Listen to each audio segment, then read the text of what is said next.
রাষ্ট্রদূতকে তার বক্তব্য প্রদানের জন্য বিনীত অনুরোধ জানাচ্ছি।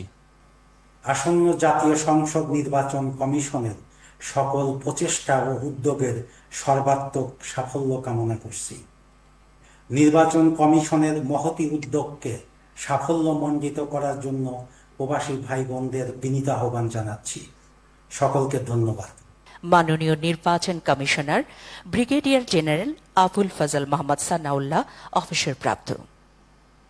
বাংলাদেশের নির্বাচনের কতগুলো কাঠামোগত দুর্বলতা ছিল, তার মধ্যে অন্যতম ছিল আমাদের জনগোষ্ঠীর প্রায় 7 থেকে 8% যারা প্রবাসে বাস করেন তাদেরকে নির্বাচন ব্যবস্থার মধ্যে আনতে না পারা এবং প্রক্সি ভোটিং।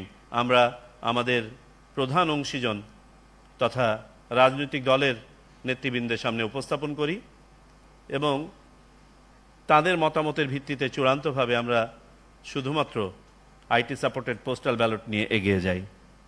অন্তর্ভুক্তিমূলক গণতন্ত্র, প্রযুক্তি নির্ভর নিরাপত্তা এবং প্রশাসনিক কার্যকারিতা,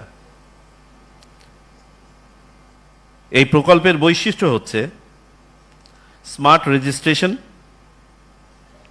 ভোট এবং ব্যালট ট্র্যাকিং, ডেটা এনক্রিপশনের সুরক্ষা, ইলেকশন ম্যানেজমেন্ট ড্যাশবোর্ড এবং অ্যাক্সেসিবিলিটি। তিনি প্রতীকের পাশে, তার পছন্দের প্রতীকের পাশে ভোট দিবেন, নির্দেশনা অনুযায়ী তার ঘোষণাপত্র স্বাক্ষর করবেন এবং ফেরত ডাকে এটা ফেরত পাঠাবেন।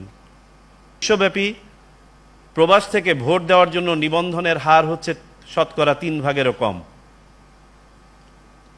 2.7 টু বি এক্স্যাক্ট। তো আপনারা বুঝতেই পারছেন যে কত কম সংখ্যক প্রবাসী প্রকৃতপক্ষে ভোট দেন। বিধান আছে কিন্তু ভোট দিতে পারেন না।